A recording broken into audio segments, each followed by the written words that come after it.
queridos ouvintes, muito boa noite.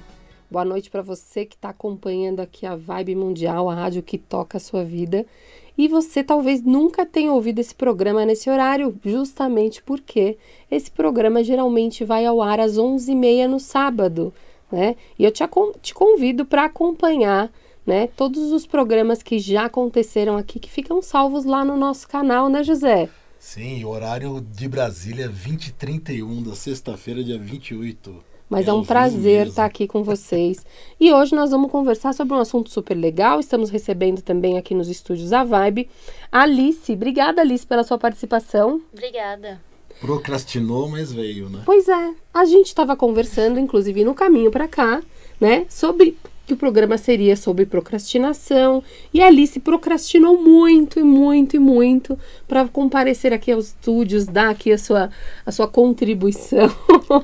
E aí a gente falou, caramba, o programa perfeito, vamos falar de procrastinação. Por que não, né, Alice, você estar aqui com a gente? É, exatamente, foi o que eu falei para ela no caminho. Ela falou assim, por que você não participa com a gente? Programação é procrastinação. Aí eu falei assim, seria acho que o programa perfeito, né? Porque eu procrastinei tanto que teria que ser de improviso mesmo. Com esse tema. A gente tem 100 e pouquinhos programas e a Alice está prometendo faz tempo que vem. Chegou o dia. Lembrar que o tema veio, né, sugerido por uma... Claro. Por uma ouvinte aqui da rádio, que agora está nos acompanhando no canal da Consciência 81, né? Que é a Nilda Ramalho. Obrigado pela indicação e todos fiquem livres também para sugerir temas, né? Com certeza, nós estamos super abertos, inclusive a gente adora a participação de vocês nos comentários. Se quiser também falar com a gente ao vivo, né? A gente fica acompanhando pelo YouTube também os comentários para poder estar interagindo com você. Quem sabe a gente abre aí o microfone daqui a pouquinho, né, José? Para provar que é ao vivo. Mas, José, conta aqui pra mim, pessoal, se vocês não conhecem o José é a parte estudiosa desse programa, que vai buscar as fontes, que vai contar pra gente da onde veio essa palavra procrastinação. Procrastinação vem do latim procrastinare, que fazendo uma tradução mais fácil é adiar para amanhã. Porque se a gente dividir a palavra no meio, vai ficar mais estranho ainda, né? É um pós para amanhã. Então... E é algo que eu precisaria fazer hoje e eu jogo para amanhã. É algo que você poderia resolver hoje e você empurra para amanhã. Porque é engraçado que talvez a gente não saiba por que essa palavra tem esse nome, mas todo mundo que está ouvindo com certeza procrastina, né? Sim, é normal haver períodos de procrastinação. A questão toda, como a gente inclusive falou no programa da preguiça, é a repetição, a frequência disso, podendo se transformar até num quadro clínico médico. Se eu consigo lidar ou não com isso, né? Olha, de acordo com o dicionário, refere-se à decisão intencional, quando eu tenho a intenção de adiar algo importante sem um bom motivo para fazer algo menos importante, ciente das consequências dessa decisão. E normalmente isso acontece, pessoal, quando essa tarefa adiada é complexa e eu não vejo benefícios imediatos. Então eu falo, quer saber? Não tô vendo benefício nenhum em lavar essa louça hoje. Não te atrai, amanhã, né? Eu vou lá e lavo. É algo que não te atrai, né? E lembrando que o nosso cérebro tem um sistema de recompensa. Hoje em dia, muito mais ainda hoje em dia, a gente sabe que quanto mais rápida a recompensa, mais gostoso. Sim, com certeza. Alice, você tem alguma coisa que você fala assim, isso eu não procrastino mais, agora tomei a decisão, vou fazer sempre que precisar, e você acaba procrastinando ainda? Tudo. Na verdade, eu sou uma pessoa muito procrastinadora e eu fico pensando, né, aquela frase que é famosa, por que eu tenho que fazer hoje se eu posso fazer amanhã? Deixar pra amanhã. Caramba, que interessante. Mas você sabe que essa frase, Alice, ela vem de uma outra frase, não deixe para fazer amanhã o que você pode fazer hoje, né? Então você vê que houve uma inversão aí da polaridade da frase. Ser humano deforma de qualquer forma, né? Interessante. Só que a procrastinação, por mais que ela pareça uma coisa inofensiva, uma coisa de brincadeira, como a gente está levando aqui, pessoas que procrastinam demais acabam sofrendo consequências sobre essa procrastinação, né? Podendo causar até uma depressão, né? Sim. Além de uma marginalização dentro de um grupo, né? Imagina... Porque a pessoa fica carimbada como o preguiçoso, né? Exato, é isso que eu ia falar. Se você está trabalhando e procrastina suas tarefas, né? E aí vem o seu chefe e te cobra daquilo e você, puxa, ainda não fiz. Acontece uma vez, puxa, ainda não fiz de novo, acontece a terceira. Como o chefe vai enxergar essa pessoa, né? Uma pessoa preguiçosa que não dá conta das tarefas. Não tem interesse, não é um bom funcionário. Exatamente. Olha quanta visão sobre a procrastinação, né? Então, o que a gente pode estar fazendo em relação a isso? Primeira coisa é se conscientizar da procrastinação. E em que nível que ela tá, né, José? Porque as causas da procrastinação podem ser inúmeras, né? Por exemplo, causas psicológicas, né? Variam muito, mas tendem a alguns fatores. Então, a ansiedade, ela pode ser causa de procrastinação, baixa autoestima, uma mentalidade autodestrutiva também, tá? A primeira vez, interessante, a primeira vez que se falou esse termo foi em 1448. Olha só. Então, é algo que já vem chamando a atenção dentro da história da humanidade, né? Uhum. E o que eu estava vendo também é que hoje até a neurociência consegue explicar, né, por que ocorre esse fenômeno da procrastinação. Há um desequilíbrio entre o sistema límbico, que é aquele que a gente já conversou num dos programas, que fica aqui atrás da calota craniana, que ele é um sistema de busca por recompensa. Seria um cérebro emocional. E o córtex pré-frontal, que é essa área na frente do cérebro, que é o pensamento de alto nível, é o burilar a tarefa, é uma tarefa que você precisa se engajar, é a tomada de decisão, é o capricho. Então, um desequilíbrio entre a recompensa e o capricho, a complexidade. E você sabe uma coisa que eu andei percebendo aqui também, olhando esse estudo sobre procrastinação para trazer esse tema que nos foi sugerido aí pela nossa ouvinte? O perfeccionismo também é uma característica do procrastinador. Olha que coisa mais ambígua, né? Eu ia falar exatamente isso. Você ia falar sobre isso? Porque... Quer fazer tão perfeito que nunca tá bom. Porque tipo assim, agora eu tô muito cansada pra fazer isso, então eu vou fazer hoje. Vou fazer amanhã, porque daí amanhã eu já começo fazendo outra coisa que você já procrastinou. E aí você vai fazendo uma bola de procrastinação e depois você não faz nada. Você vai fazer melhor. Não, é porque acontece, amanhã... Você é tão minuciosa, tão perfeita. É que amanhã eu vou acordar mais cedo.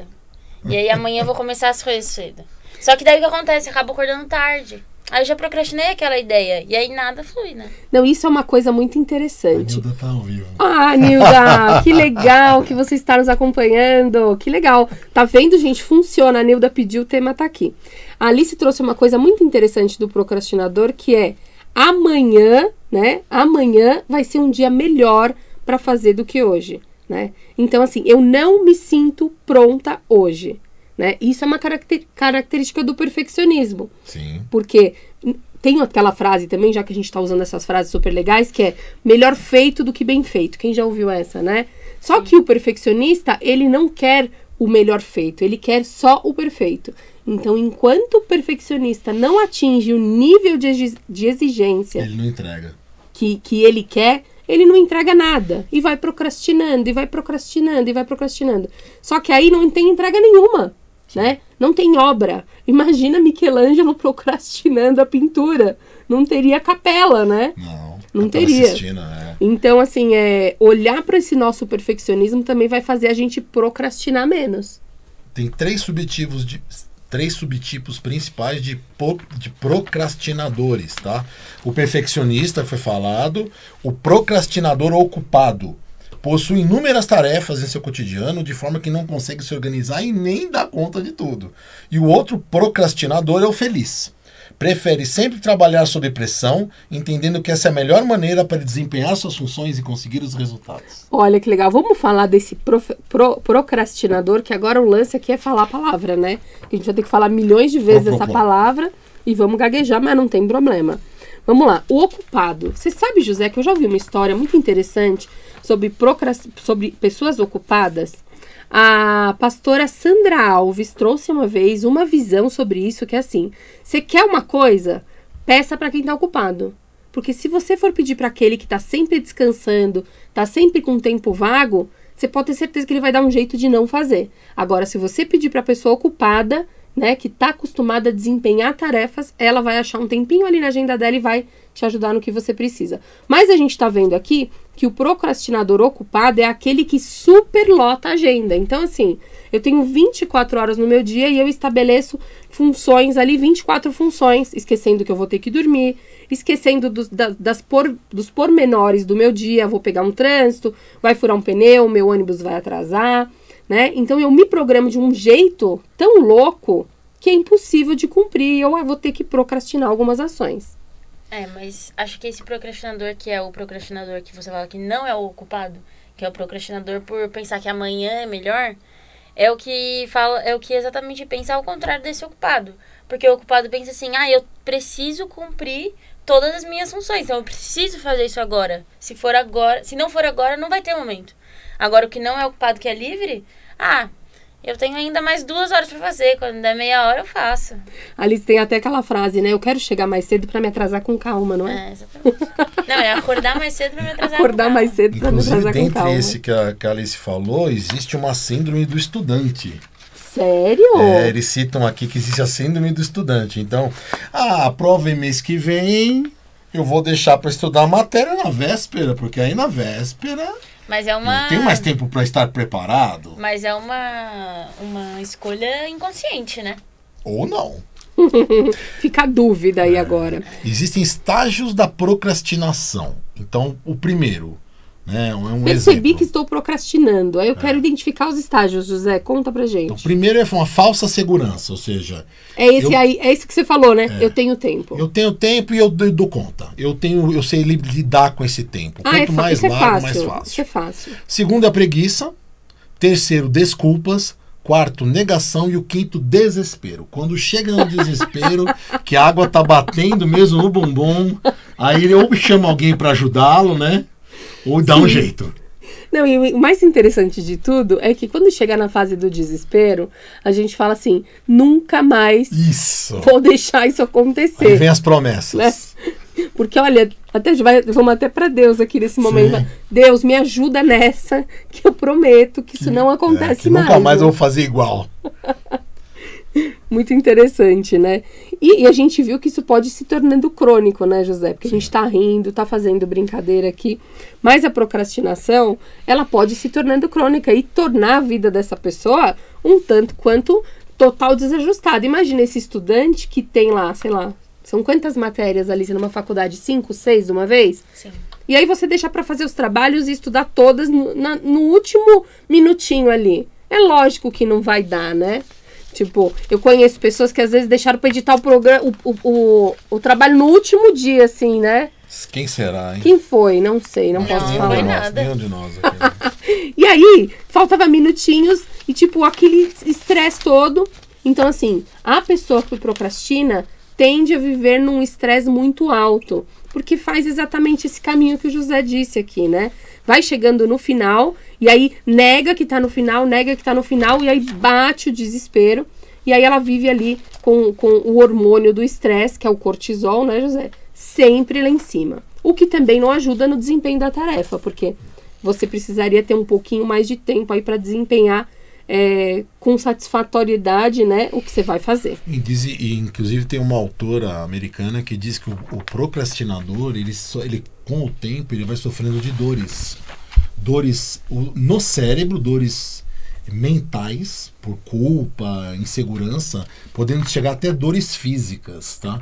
Então o comprometimento que vai acontecendo pode chegar a realmente transformar a procrastinação dentro do quadro físico como uma grande depressão ou um TDAH.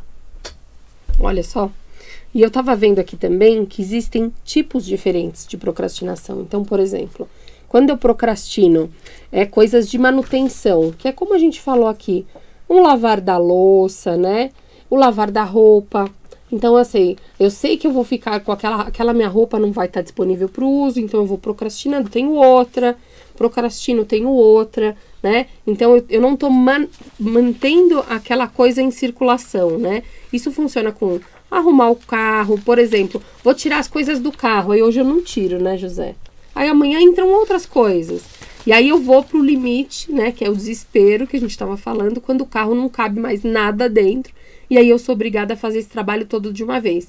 Ou seja, o procrastinador também, ele acaba lidando de uma certa maneira com trabalhos muito exacerbados, né? A gente pode trazer aqui um exemplo, por exemplo, os acumuladores, que são pessoas que não retiram o lixo, que não querem fazer aquele trabalho de olhar para as coisas e descobrir se aquilo emocionalmente pode ser dispensado ou não, né? Então, a pessoa vai só acumulando, e chega um momento que nem é mais possível de fazer, né? Um nível muito hard aí quando a gente vai para os acumuladores. Mas, por exemplo, uma pessoa que não lava sua própria roupa, vai chegar num ponto que a roupa vai acabar.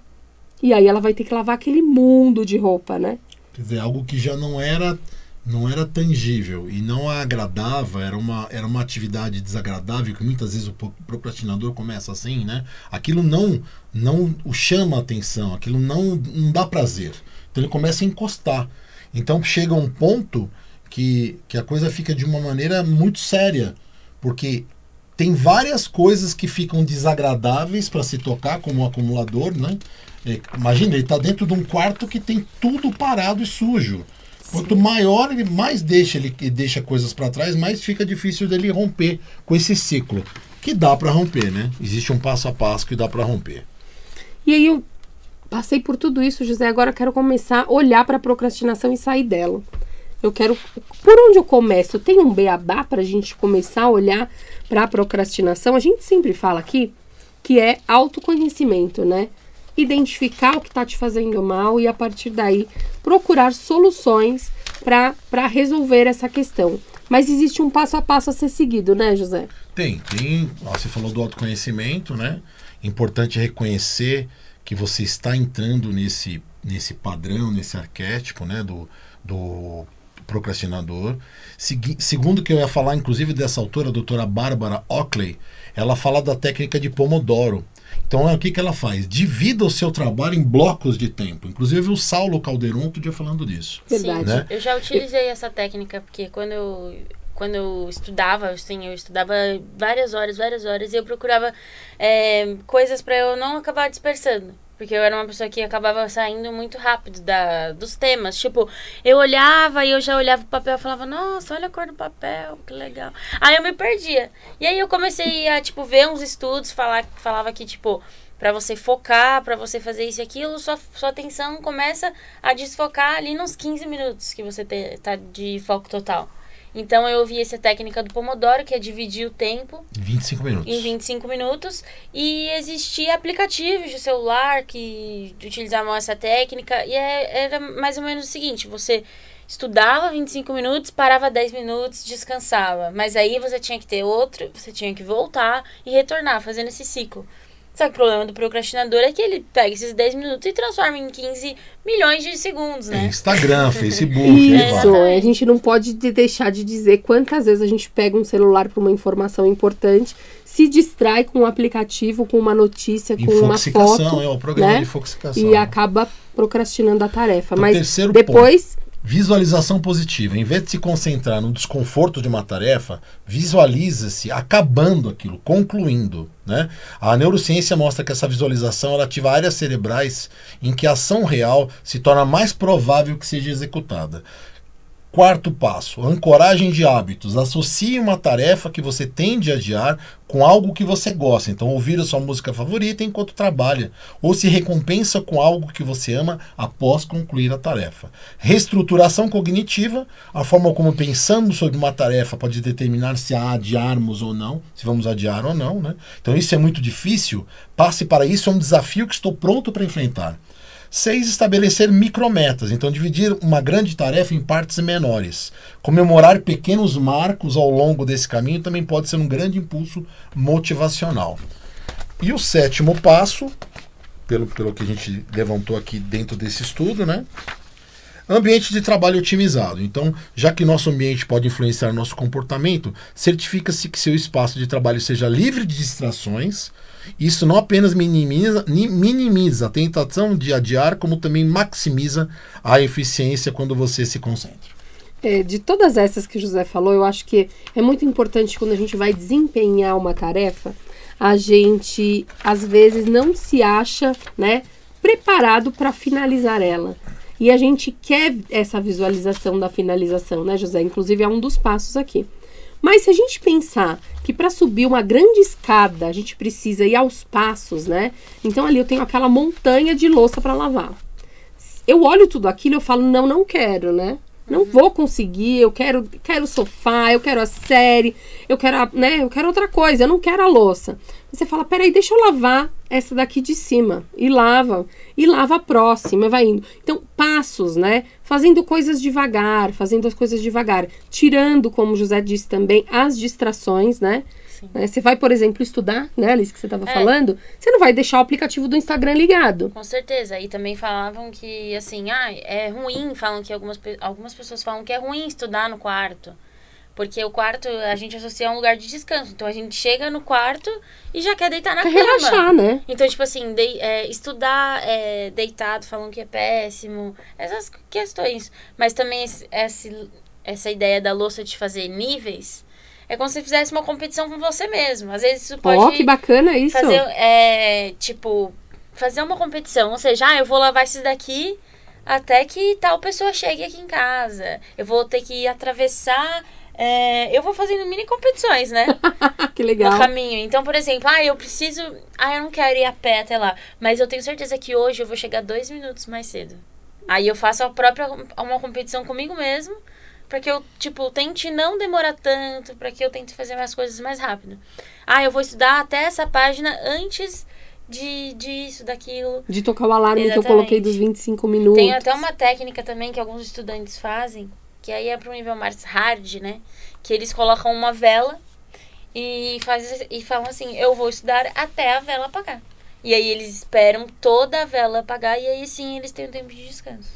E sempre é contra nós mesmos, né? Isso que ele se trouxe é uma coisa muito importante pra gente olhar aí pra procrastinação da nossa vida, porque é sempre contra nós mesmos, não é contra o nosso vizinho, não é contra, né, o nosso irmão, não é contra seja quem for, né? Nem contra o tempo, nem contra nada. É sempre nós contra nós mesmos. Então, fazer essa amizade com você mesmo, como a Alice falou aqui, nem que seja uma amizade desafiadora, de brincadeira, né? Talvez seja realmente a saída, né, José? Para começar a tirar a procrastinação desse lugar tão escondido e ruim por um lugar mais de diversão, de alegria, suave, de participação, né? Mais suave, né? Tirar o peso também, né? Quanto mais peso você coloca, mais difícil fica para vencer, né? Exato. E fica difícil até encarar como um desafio bacana. Né? Exatamente, aí você se dá como vencido e desiste. E o objetivo não é esse, né? O objetivo é usar essas ferramentas que a gente trouxe aqui para vocês da procrastinação para começar a, primeiramente, se interagir com a procrastinação e depois colocar ela onde ela merece, que é no cantinho pra gente usar só de vez em quando, né? Quando a gente quiser realmente tirar ela lá do cantinho, colocar ela em ação, mas pra uma coisa mais branda, que não atrapalhe nem o seu trabalho, nem o seu relacionamento, nem o convívio com outras pessoas, né? Porque às vezes a procrastinação também faz com que a gente evite, né? Por exemplo, se eu tenho uma casa muito bagunçada, eu evito que visitas venham na minha casa, então eu tô prejudicando um relacionamento, né? Então, existem várias coisas aí na procrastinação que prejudicam a nossa vida. E o objetivo é deixar ela pequenininha, a gente deixa ela sair quando ela quiser, coloca ela no armário de novo quando a gente acha que deve, né? Estar no controle das situações e da nossa vida, né? Num sentido positivo também, né? Porque controle também não faz bem pra ninguém. Excesso de controle não. Então é isso, quero agradecer a companhia de vocês nessa noite, lembrar que vocês podem acompanhar os nossos programas ao vivo às 11h30 pelo canal do YouTube @co81.orgonites. O programa se chama Ferramentas da Consciência, vai ser um prazer ter todos vocês lá com a gente. Obrigada, Alice, por ter topado essa participação, né? Tendo procrastinado para estar aqui. Obrigado, Luciana, aqui em Fujita, também está com a gente ao vivo. Que legal, Luciana. Um beijo, viu? Um beijo para todos, ótima noite.